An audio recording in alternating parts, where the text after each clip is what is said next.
झारखंड में एक और हेमंत सोरेन जेल से निकलने के बाद अपना रुख अलग अख्तियार कर लिया और काफ़ी आक्रामक होकर भाजपा को उखाड़ फेंकने की जो दावा है वो कर रहे हैं। तो दूसरी ओर देखें तो भाजपा भी हेमंत सोरेन को कैसे सत्ता से बेदखल करे उसे लेकर रणनीति बनाने में जुटी हुई है। लगातार केंद्रीय नेताओं का झारखंड दौरा है और चुनाव प्रभारी जिन्हें नियुक्त किया गया है शिवराज सिंह चौहान केंद्रीय मंत्री, वो लगातार जो है बैठक कर रणनीति तय कर रहे हैं कि 2024 के विधानसभा चुनाव में झारखंड की सत्ता से कैसे हेमंत सरकार को उखाड़ कर फेंकें।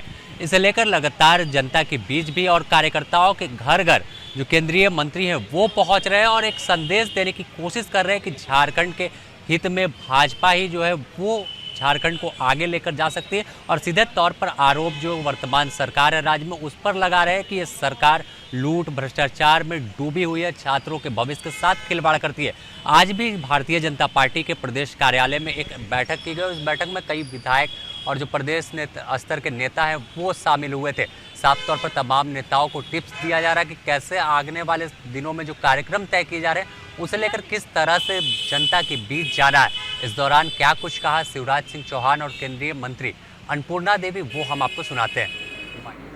झारखंड को तबाह और बर्बाद कर रही है। जनता के बीच से ही आवाज आई। जब मैं प्रधानमंत्री आवास का निरीक्षण करने गया तो बहनों ने कहा कि बाकी ठीक है लेकिन बालू नहीं मिल रही, और मिल रही है तो रेट कई गुना ज्यादा है।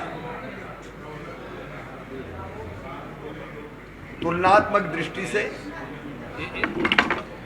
कई गुना ज्यादा बालू के रेट है और रेत लूटने का काम ये गठबंधन की सरकार के नेता कर रहे हैं।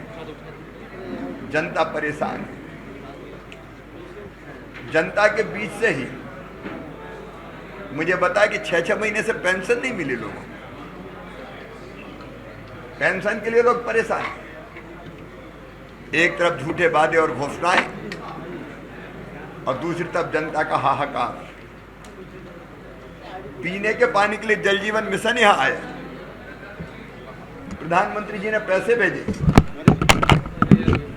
लेकिन गांव में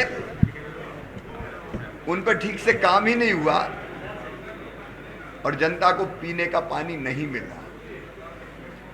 बिजली की हालत यह है कि आती कम में जाती ज्यादा है। बिजली नहीं आती, बिजली के बिल आते हैं और छोटे मोटे नहीं लंबे चौड़े आते हैं। ग्रामीणों ने यह बताया कि 6-6, 7-7 घंटे भी बिजली नहीं मिल रही। ट्रांसफार्मर बिना लिए दिए बदले नहीं जाते और कोई भी काम हो इस सरकार में बिना पैसा लिए दिए नहीं होता। हर चीज के लगभग रेट फिक्स हो गए हैं। जनता त्रस्त है, परेशान है और चारों तरफ भ्रष्टाचार का राज है। इसलिए भारतीय जनता पार्टी ने ये तय किया है कि जनता के मुद्दों को पूरी प्रखरता के साथ उठाएंगे। नौजवान मिले, पेपर लीक की बात करते हैं। कहां लाखों को रोजगार का वादा और कहां एक को रोजगार नहीं मिला। परीक्षाओं का नाटक हुआ तो पेपर लीक हुए। नौजवानों का भविष्य तबाह और बर्बाद कर दिया गया। और इसलिए जहां देखें अराजकता है, अपराध है, भ्रष्टाचार है। पार्टी अपना आरोप पत्र तैयार करने जा रही है और जल्दी उसमें सब बातें विस्तार के साथ आएगी। और भारतीय जनता पार्टी जनता से जुड़े हर मुद्दे पर संघर्ष करेगी, इस सरकार को बेनकाब करेगी और जनता को न्याय दिलाने के लिए कमर कसेगी।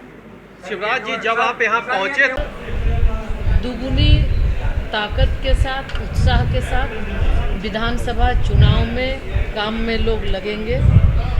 और जिस तरह से चूँकि उनका जितना अनुभव है, पुराना अनुभव आदरणीय शिवराज सिंह चौहान जी का, लगातार मुख्यमंत्री का और संगठन के कार्य में काफ़ी दक्ष हैं, तो निश्चित तौर पे उनका अनुभव का लाभ हम सब झारखंड वासियों को मिलेगा। और आने वाले समय में जो एक हमारा लक्ष्य है डबल इंजन सरकार की, तो निश्चित रूप से झारखंड में हमारी सरकार बनेगी। तो सीधे तौर पर जो इशारा है वो हेमंत सोरेन सरकार की ओर है। जिस तरह से हाल के दिनों में सियासी सरगर्मी तेज हुई और नेताओं के बयान आ रहे हैं, खुद हेमंत सोरेन ने भाजपा को खत्म करने का दावा किया है, तो साफ तौर पर भाजपा भी इसे कड़े तेवर में जवाब देते हुए दिख रही है। और साफ कहना है कि विधानसभा का चुनाव होगा तो बदलाव का चुनाव है। जनता में आक्रोश है और इस सरकार में बालू, कोयला, पत्थर, तमाम चीज़ों की लूट मची है, परीक्षा का पेपर लीक हो रहा है। इन तमाम मुद्दों को लेकर जनता के बीच हमारे नेता और कार्यकर्ता जाएंगे, ऐसा केंद्रीय मंत्री का कहना है।